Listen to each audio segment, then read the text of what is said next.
Taoria ny fahafatesany eo amin'ny tany Antsirabe Omaliny dia mangataka ny hanomezana mari-panajana na distinction honorifique azy amin'ny maha-mpanakanto azy ny syndicat ny mpanakanto eto Madagasikara. Mangataka ny hanomezana mari-panajana na distinction honorifique aneo amin'ny na Irabe Saikama Guillaume lehibe ny tarika ny Ainga izay vao nidosy ny fahafatesana omaly vokatry ny lozam-pifamoivoizana ny syndicat ny artista.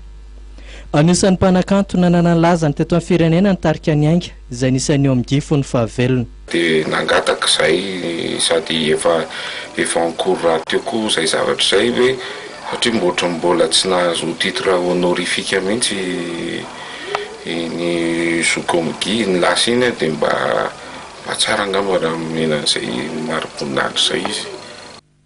Lozam-pifamoivoizana tany tombotsoa Antsirabe moa no nahafaty aneo amin'ny omaly tokony tamin'ny tatao vovonana raha monjy ireo mpiray tarika aminy tamin'ny fampisehoana nataony tany Manandona dia nifatratra tany anaty lavaka ny fiarakiany tondra azy. Amin'ny artista manatantara azy dia manomana hetsika ihany koa ireo mpanakanto namany. Eo anivon'ny syndicat efa misy artista maro lasa any atoerana any. Misy olo tena matanjaka ihany nandeha any dia efa mametraka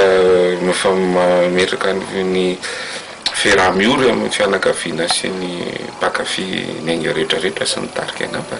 Any Antsirabe avokoa nanaovana famangina ofisialy raha ny fantatra ka isan'ny efa tonga any ny mpiara-miasa amin'ny akaiky amatale kabinetra ny ministera ny fampianarana ambony azy dia ny ministra Rasoazana Nera sy ny senatera ny fianaran-tsoa Andriamatorina Andriamandavy.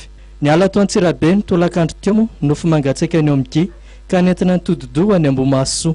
Any Savy Ambohimasoa fianaran-tsoa no andevenana azy. Mba hampandroso ny firenena itsika dia izao no tsara tao. Voalohany indrindra aoka izay mitondra ny firenena dia hanana tetikasa mazava ahatonga ny hareny tantsika ho sitrahany vahoaka malagasy.